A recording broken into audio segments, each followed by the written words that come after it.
Welcome to the Open Era Podcast. My name is Devang and Simon. I'm joined, as always, by Mr. Simon Bushel. Bush, our final countdown has begun. As we noted last week, we are wrapping up Open Era at the end of the year. How are you feeling, Bush? I feel good. We've got some nice messages of support. I don't think we're dialing back the clock yet. I don't think we're changing our mind. But we're not done yet. We're not done yet. Yeah, we're not changing our mind, but we're not done yet. And I messaged you over the weekend because I lost sense of time, and we probably the reason this episode is not out earlier is because some things happened, including news. But I lost sense of time, and then realized as I was watching Mr. Taylor Fritz beat down Zverev again, I'm like, hey Bush, you want to talk about tennis? And I will miss that ability to do this, Bush, because I think that's something I took for granted all these years, was to be able to be like, hey, let's talk about such and such. And it just so happens that we have a shitload to talk about, don't we? Yeah, and I also feel like there is a contingent of podcasts out there that stick around in people's feeds and post once every 4 years, and everyone's surprised when it comes up. Watch this space, you never know. Could be us. When Ash Barty wins 2026 Australian Open, you better believe I'm coming back, man. Yeah, that's a very good point. Okay. Like I mentioned, a lot of news, but we'll begin with the biggest and saddest. A sudden end to a legendary career, Rafael Nadal and Spain going out in the quarterfinals at home to the Netherlands. Botic van de Zandschulp, Bush. I feel like it was a few years ago when we brought Botic onto the scene and were in awe of his awkward game that we grew to love. But I would not have predicted that he would be the person to end Rafael Nadal's career. But here we are in a raucous atmosphere at Martin Carpena Arena in Malaga. Incredible scenes outside of the grounds as well, Bush.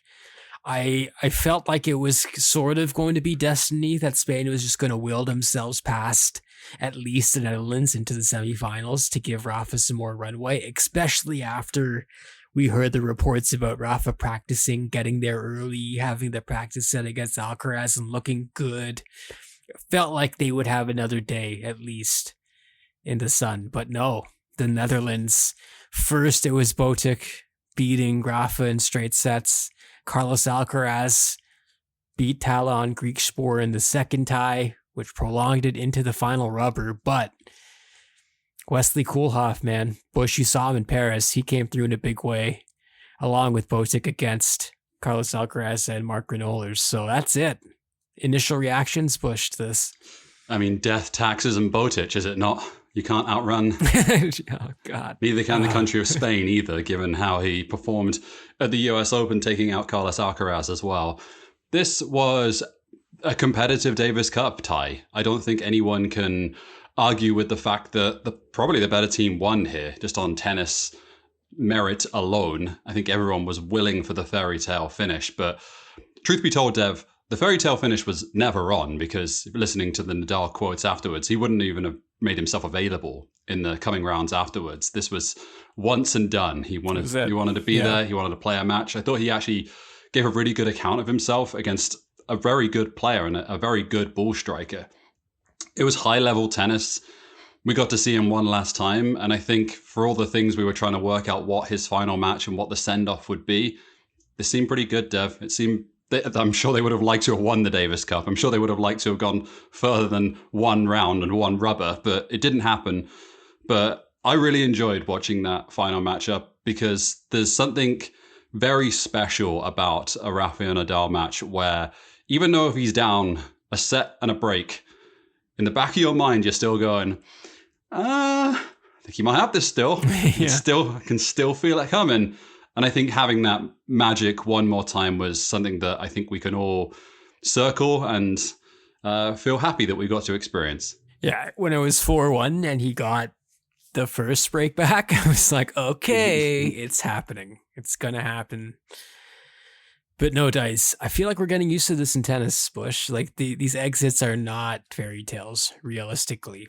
Like Pete Sampras aside, and I might be forgetting others. I also called him Marcel Granollers. Apologies to the Granollers fan. But the fairy tale endings, they don't usually happen in any sport. I mean, there are some, but maybe it's recency bias, but I feel like tennis is quite cruel to its greats when it's over. I'm thinking Fed hobbling off Wimbledon, and then obviously Rafa trying to gut through the Olympics, and then here today. I think, like you said, this was less about like a visibly ailing Rafa. I think this was more about he just didn't have the level anymore. And to your credit as well regarding Botic, like he looked nervous as hell, but like obviously, and I think not only playing Rafa in his potentially last match, but representing your country as well. I thought it was really impressive the way he pulled it together, because I thought there was a chance he might have just thrown it away after seeing some of the double faults and like just the general nerves. But it feels surreal, I will say, like seeing all of the tributes and Fed's note, Fed's post today, Serena's message, like really felt a wave of sadness come over me. And I don't know if it's because of just like generally how the world is going these days. It probably is, but even on social media, like consuming it felt bad. And I think that's because X is, or Twitter, whatever the hell you want to call it, is just truly cooked and bad. So even taking it in there, did it feel good? I don't know, man. It just felt like rather than a celebration, I felt more sad in general by Rafa's departure. I don't know. I felt more okay about things when I knew it was going to come, rather than how I feel now that it's happened. I think just the length of time that it's been since he's been competitive at the top end of the sport, just how long we've waited for his retirement to come. And I think a lot of the time it was more on hope than an actual expectation that he was going to be competitive at the tail end of Grand Slams and be competitive really at tour level, at the top end of the tour. And I think that is what made this a little easier for some people to take, because we've had so many good moments. I think if you really want to look at it, that French Open final where everyone was standing around going, is he going to retire? This feels like the right time for him to do it. And it didn't happen. And then you sort of got this 2.5 years of will he, won't he, questions about it. Yeah, I've said this before, and apologies for repeating myself. This just felt right. And to me, it isn't sad. It is just closure. And I think he said as much, right? I was going to pull one of his quotes up where he said, in some ways, it's good maybe if this was my last match, because I lost my first match in the Davis Cup and I lost my last one. We closed the circle, which is a very Rafael Nadal quote, but I think it is. Damn. You can. I'm crying in the club, Bush. I'm crying in the club, man. I mean, everyone has their own association with Rafael Nadal and his career and how they feel about this moment. Just, yeah, I can't think of a better way of saying it. It just feels fine. Like, it feels right. It feels like this was not someone who went out with so much unfulfilled potential. He did everything. He did literally everything, and we got one last match of him fighting and competing for his country. That's pretty cool. That's well said, and perhaps more. I think this is a better sentiment than I have, which is devastation and despair. Let's honor the moment. Let's honor the spectacle. I saw Owen Lewis, a friend of the show, on Blue Sky. Shouts to Blue Sky as people flock there, saying maybe Nadal's perfect role would be a coach for someone like Alcaraz, which would be amazing. I think that would be awesome. I'm curious about Rafa's next steps. I do think he'll be around, because based on my reading of his stuff with the academy, he is super hands-on, and I think that will continue. So that would be cool. Like, it's not like we're going to see the last of him, but I'm beginning to respect more and more. And not like I don't respect these other players who have retired the way they have, but people like Ash Barty, or people who are like, nah, I'm done, in a way that I leave completely on top and able to fully leave on their own merit. I think there's something to be said about longevity and battling and the warrior mentality and everything that Rafa had to offer. But I do remember a little bit more. I think about the way some of these guys have gone out towards the end and feeling just general sadness. And that's on me. I get it. But there's something to be said about people choosing to walk away when they can still do it. And I know it's such a short list, but I'm thinking about those athletes more and more these days as we see people like Mike Tyson like going and even though everyone knew that this was ridiculous and not possibly right to have happen, a part of me was like, maybe he'll win because like that's what people are holding on to. Dev, I think there's an interesting series here, whether it's written, whether it's video, whether it's podcast, whatever medium it takes on, about the end of professional athletes' careers. Because if you were to circle the best of the best in tennis, I feel like we know most of them of how their careers ended. And it has largely been out on their backs. Like it's largely been being dumped out in a third round. It's largely being, not as competitive anymore. There's very few occasions that you can find within our sport of players like reaching the top of the mountain and then just handing the card in, right? I'm done. It's over. And I think the decision-making process of what goes through the athlete's brain, especially like players who have been at the very, very top end of the sport, of any sport, what goes through their head to actually start the process of finishing their careers, and what do they want those situations to look like? We may never know why Rafael Nadal chose this moment and why at this time it felt right for him. In the same way, we might never know why Serena Williams wanted to play that final US Open, or Andre Agassi losing to Benjamin Becker of all people at the US Open.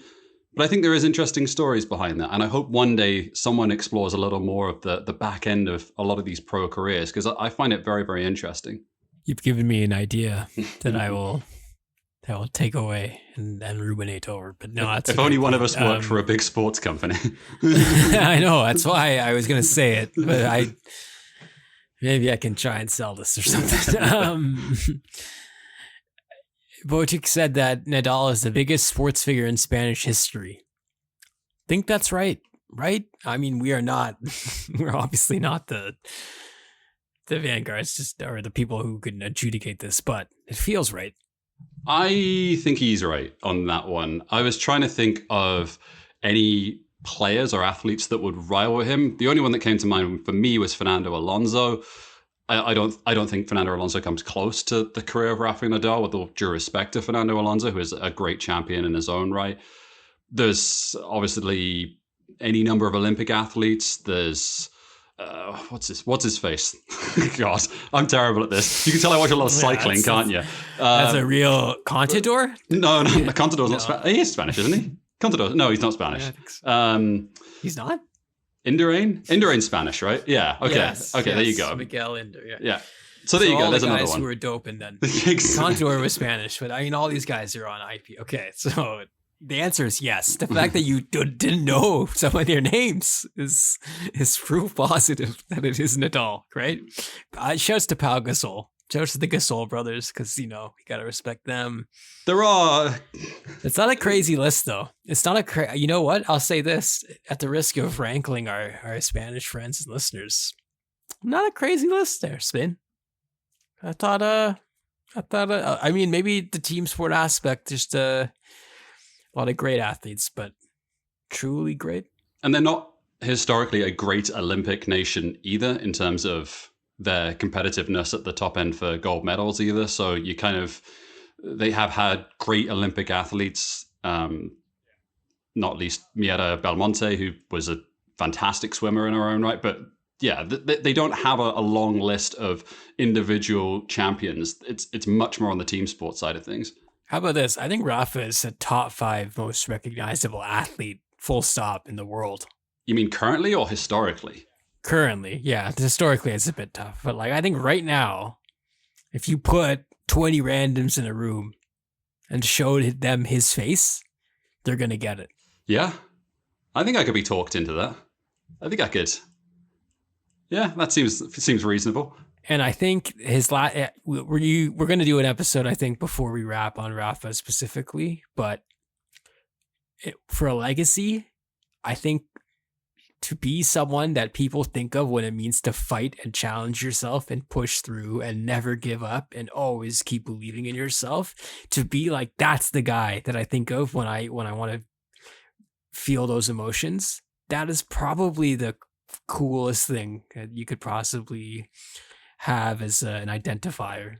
That everyone associates you with that idea that it's never over, it's always worth fighting, it's always worth giving your all. I think that's just an incredible testament to Rafa Nadal's career. And like I said, Bush, I think I'm more sad than anything today, because I did want to see it continue a bit longer. But if this is the way you want it to go, it does feel, like you said, closing the circle feels right for someone like him. Can we just play a really quick game? I'm so fascinated to hear your answers on this one. If I had some Let's do it. Game show music, I would play it quickly. At a time like this, as I'm weeping uncontrollably on the air, you're like, let's play a game. All right. I should save this for the year end. This is quality material that I'm letting go. What is it? Okay, let me play a game with you. Who, globally, more famous? Let's start with an easy one. Nadal or Andy Murray? Nadal. Okay. Rafa Nadal, Novak Djokovic. Still Nadal, I'd say.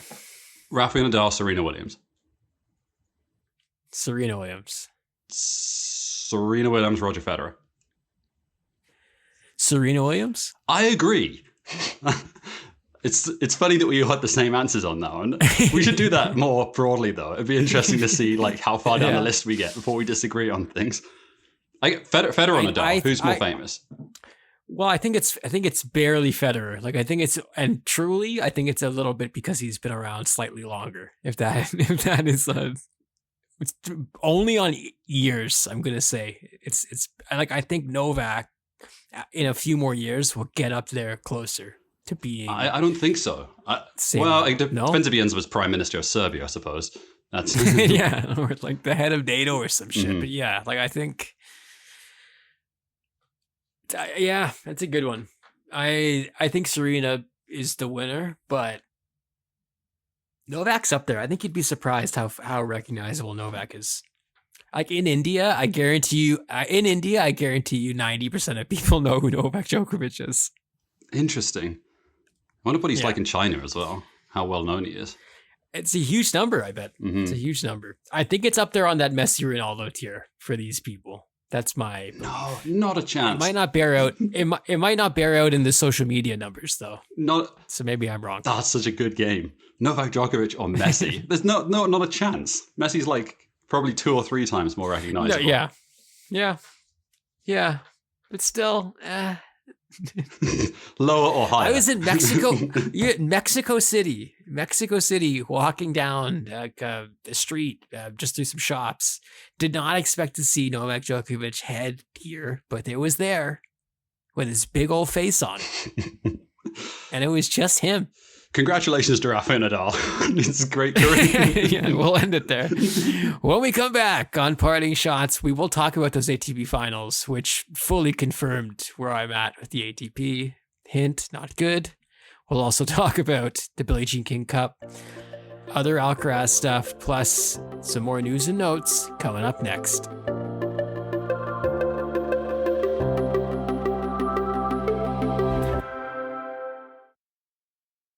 Welcome back to the Open Air Podcast. Bush, the ATP Finals went down. They went down. I mentioned this in the Discord, but I was disgusted and shocked by the Final Four. No slight to 3-time Slam finalist Casper Ruud, who is not box office for me, or Taylor Fritz, who, in all fairness, and I think you pointed this out, Bush, had a really, really great year, Taylor Fritz, and to be able to just totally own a top 5 player like he has now done with Alexander Zverev is something to put under your cap. But overall, a big old meh for these ATP Finals. How do you feel about them? Yeah, I feel much the same way. I would agree with you on the week and season for Taylor Fritz. Terrible hair choice aside, and I was glad to see that got rectified quickly. Not to give too many spoilers away for year-end awards, he's the most improved player on the ATP. He's also probably the most improved player in tennis, like bar none, with greatest respect to Jasmine Paolini and some of the stories we've seen on the women's side. It's been a remarkable ascent. I didn't think Fritz had this in him to go from a sort of middling 15 to 25 player to being a top 5 player. What a season for him. And I tip my cap. You messaged me during Sinner Rude, and it was one of the more pointed shots at Castle Rude I've received. But also, unfortunately, this is just it. That match was almost unwatchable, and I don't think it was so much a Jannik Sinner thing. Yeah. Not a... Casper Ruud had a nice week. He got to go to Turin.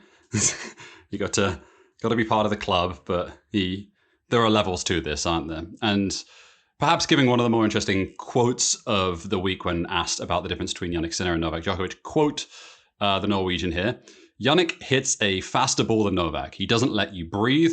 Not going to say easier to play Novak because he's the best in history. At least with Novak, you can play more rallies and not be terrified of Novak ripping like a bomb down the line or cross court or these things. For me, you don't realize how fast Jannik plays unless you watch him live and you're there in the stadium. On the TV, it's not fair, the speed.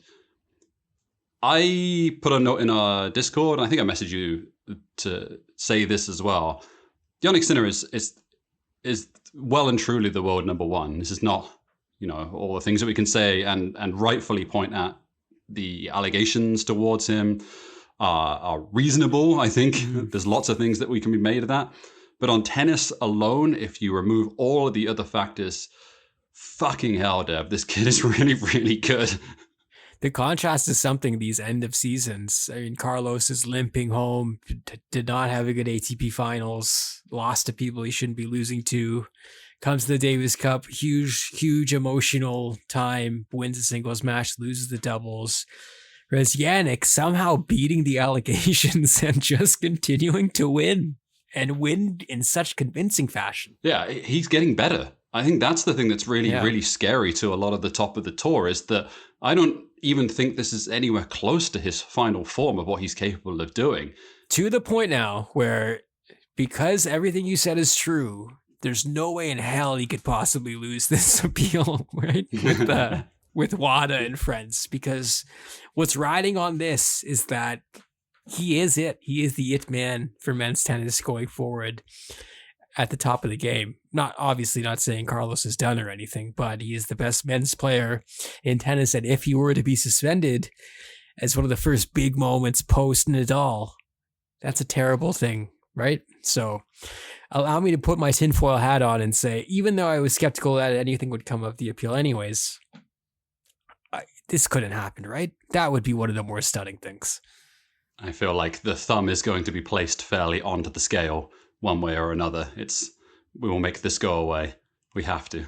And and if it does, I wonder how quickly it goes away. Probably very quickly, it's already gone away, listening to the commentary, because you can't mention it every time. It sounds probably a bit ridiculous, right? I guess if you're the commentators. But also, this post-truth era we live in, it's a bit much. Like, it's a bit crazy. I know he's not the only one, and I know it's not nefarious, and his lawyers cleared him, and they went through the channels, etc. But there's something a bit wild to me, Bush, that this all happened in the same year that he announced himself as the best player in the game. It's very, very weird, isn't it? I think it's partly story as well that doesn't look good for him. Just being a player that was hanging around the top 10, and you're like, well, sometimes he fades away in matches, I wish he was stronger. Oh shit! Look, he's world number one. He won 73 matches this year. He's puking all the time though. Now it's pure. Now it's pure hysteria. Just asking the questions now that InfoWars has been shut down. God. Okay, Bush, should we go more ATP Finals, or do you want to move on? I'm not sure there is much else to talk about. Maybe let's just circle back on this question. Maybe I can ask you this. What's wrong with Carlos Alcaraz? I honestly don't know, other than fatigue and too much tennis. Unless you have a theory. You think it is the nose patch? You think that was the... Oh gosh. I know you have you wrote a lengthy response to this nose patch in the notes that I was a bit bothered by, but I'll cede the floor to you if you want it. I can't actually remember another professional tennis player doing this. I'm trying to think of other athletes that I've seen doing this. There must have been people historically. I must be forgetting someone who's a very like famous nose patch wearer. What are those things even called? Breathing patches? I don't know what the actual technical You're forgetting. name. Okay, so like a zillion NFL players, I feel, have worn this. Yeah, but you know, it's the NFL. It's the NFL. It's the NFL where it's a lawless game. It's fair. Clearly, he lost all aura though. The color was off. I don't think you go with that color unless he was trying to match.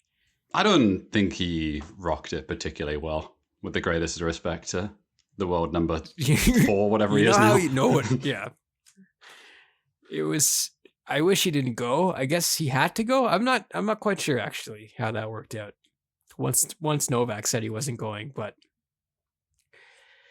yeah, I think he said he was battling illness, right? Couldn't breathe. Sounds like being sick to me. A hell of a long year, right? A crazily long year. Several points at this year where I was like, he should take a break. And here we are at the end where it's November, 19th? And that's his last match of the season, barring 14 Saudi exhibitions. But needs a rest, and he's back at it in a couple weeks. Okay, after doing some very quick duck going here, it is the official terminology according to Very Well Health, which I actually don't know the origins of that website, even though it appears at the top of searches. Is it legit? Probably not. It doesn't feel very legit. Anyway. I've never heard of it. As I quickly try and look at their about page to see. Anyway, nasal strip is what its medical term. This is free advertising, man. Jeez. Okay. Pay us for this stuff. Billie Jean King Cup. Bush. The Brits are back. And it's sickening. Brits are back. The takeover is complete. First, Keir Starmer came into power and righted the world. God. Secondly, David Lammy turned up at the United Nations, read the riot act to Vladimir Putin, and that will end the war.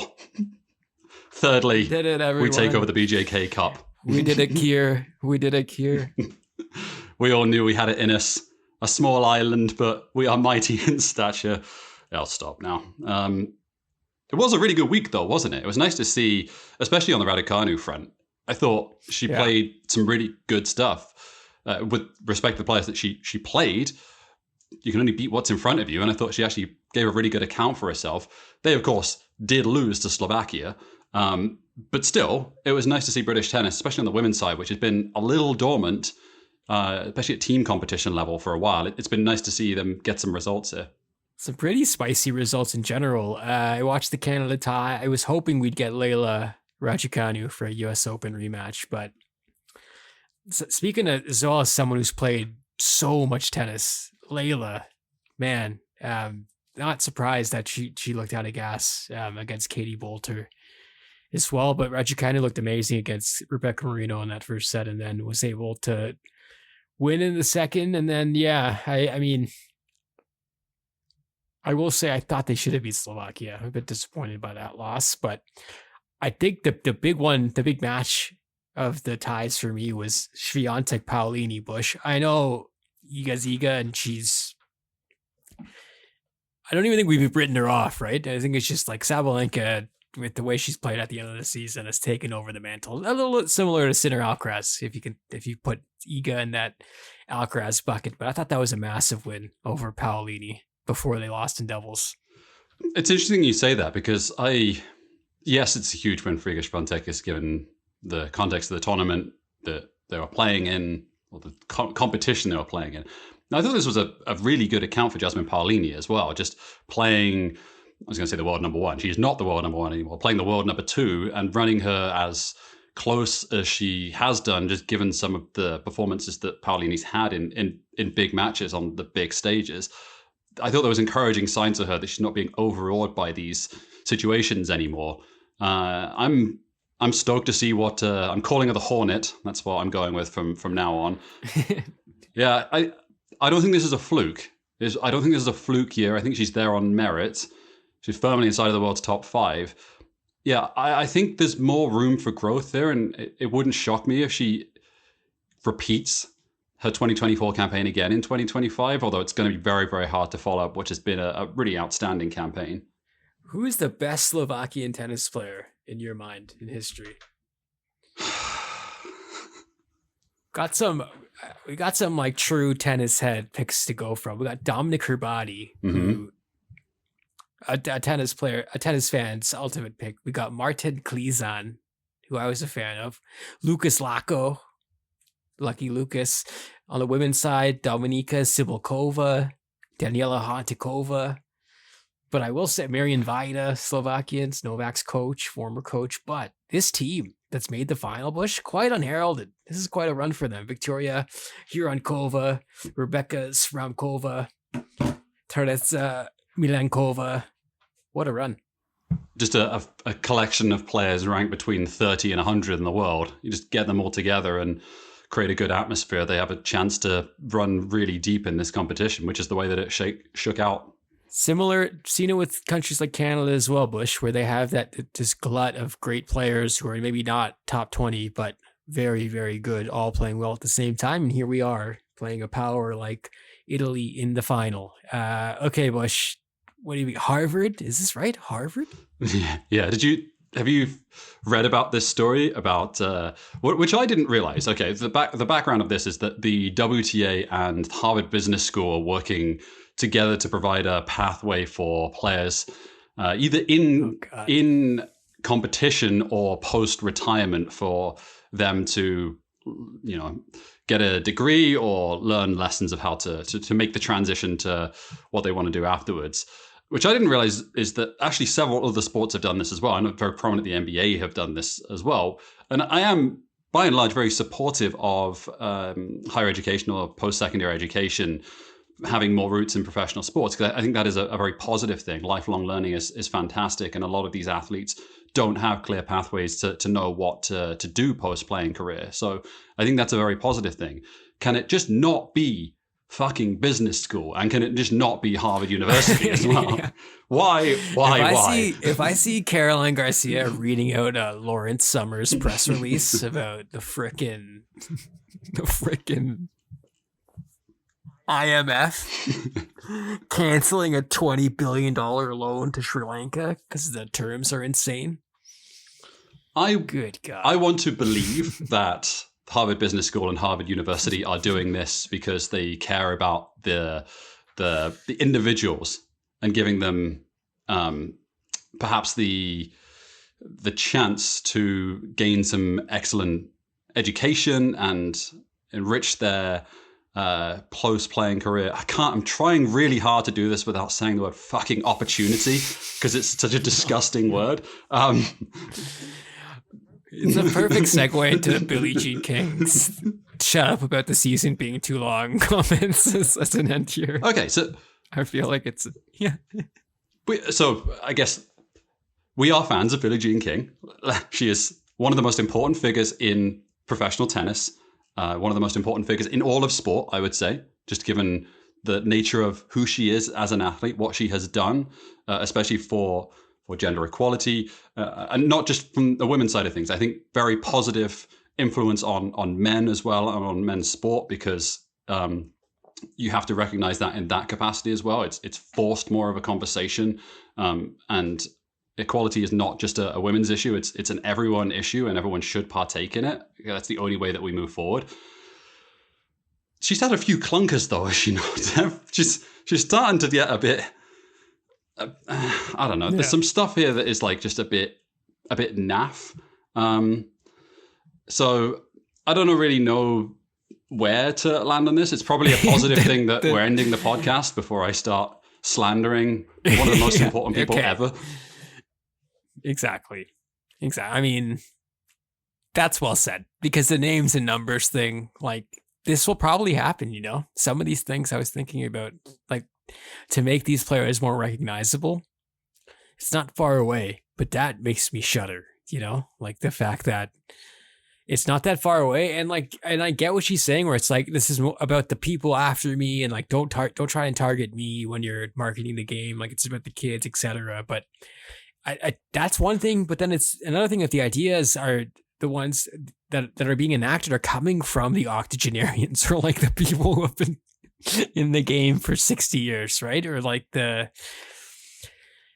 it's a fine line, and I see examples where, and she's been involved heavily with the PWHL, the Women's Hockey League, and you're seeing like really good examples of like, which is very positive. They don't have to do things. Mm-hmm. Yeah, they don't have to do things like they have been doing, and it's good. And I'm like, oh, okay. So to write off all of these charges as bad is not fair. I don't think. But from what it sounds like, I don't think I like the changes that are being proposed, and that probably is a sign regarding my overall fandom. You know.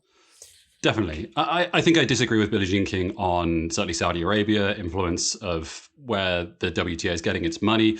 And I've said this before on the podcast. I think that is a legitimate conversation to have, because there are branches of, even inside of feminism as an ideology or as a concept that would have that division as well, about what is the correct path forward. I think that is a legitimate conversation. It's some of the tennis stuff I just find like really just not just blah, but like really insulting is far too strong a word. But the thing like 1, 2, 3, 4 as opposed to 15 love, 15, 30. Like, how stupid do you think children are? That's the thing that I always find strange. Oh, we have to make it easier. How fucking dumb do you think a child is that they can't work out? Like how many things in the world don't make sense and we still call them a certain thing that you have to learn as a child? Just because like something is the way it is doesn't mean that a child is not able to pick these things up. Yeah. I hope my sigh says it all, but yeah. How dumb do you think we are, Simon? I think pretty dumb is the question. The answer will shock and astound you. Okay. I think that's it for tennis. Do you have anything for 2 challengers remaining? I have quite a few things, actually. I went to see both Conclave and Honora. Heard good things about both. I said to you this before we started recording. I have mixed things to say about both of those films. And indeed, I have to say, I think this has been an incredibly weak year for films in general. The stuff I saw at the film festival, a lot of the big releases, even some of the stuff that's in Oscar contention. And of course, like the Academy Awards are not the arbiter of good taste or anything like that. I just have not seen even a lot of the highly praised and highly reviewed stuff critically. I think it's been pretty naff, to be honest. I think it's been pretty middling. And honestly, I put Honora and Conclave in that as well. I thought they were fine. I thought they were like solid 7.5 out of 10 films in a year that's had a lot of like 5 to 7 out of 10 range, I would say. Damn, Bush. I like it though. I like the strong takes. You like the fire? Yeah. Dev, we have 6 weeks left. I've got to try and annoy everyone before we... I know. I don't even have one. I don't really have a good one. I think it was... I might shout out the Buffalo Bills. Is that allowed? I will say, like, the regular seasons being meaningless issue across all sports is definitely real. And that being said, the opposite of that, like the Premier League, where, like, there is no playoffs and every game is life or death, felt like a lot. And I found myself gravitating back towards the easygoing times of NFL football, which sounds insane, but God, Buffalo beating Kansas City and not letting them go undefeated felt really good. And it's been a while. I've taken a lot of L's fandom wise recently. So just to see that, I know it's could be a meaningless game in the end, but I enjoyed it as a sporting spectacle, and I hope to not take so many L's in the near future. Rough sporting year for me, was it not, in 2024? Leeds losing the playoff final. Cow. Oilers losing the Stanley Cup final. England losing the Euros final. That was all within a space of whatever it was, 3 months. Was not a good 2024 for me. To 2025, sir. So I'm glad that you got some success. Some success, at least. This Bills team is good as well. Well, actually, I don't think this Bills team is, outstandingly good, but they are more than capable enough of competing in a season which doesn't have many outstanding teams. They're they're better than they've been, and I think the other teams are a little worse too. Which is fine, right? Work out. Yeah. All right, we'll leave it there. We got a few more shows left. I think we're going to do 3 more. Bush, does that sound right? Yeah, 3 or 4. I might have one more I can sneak in. 3 or 4. Okay, so 3 or 4 more shows. Stay tuned for those. Stay tuned for whatever else news we have in the meantime. But yeah, keep it locked here on Open Era till the end of the year. For Dylan on the 1s and 2s, and for Bush, thank you so much for listening to Open Era. I was going to shout out the Discord, but I realized now the show is ending. So I will say again, our wonderful friends on the Discord are wonderful. Their messages after last week's show were awesome, and I mean, they're a huge reason we have kept doing the show as well. So love you guys. Thanks so much for sticking with us, and we'll talk to you soon. Thanks for listening to Open Era. Take care.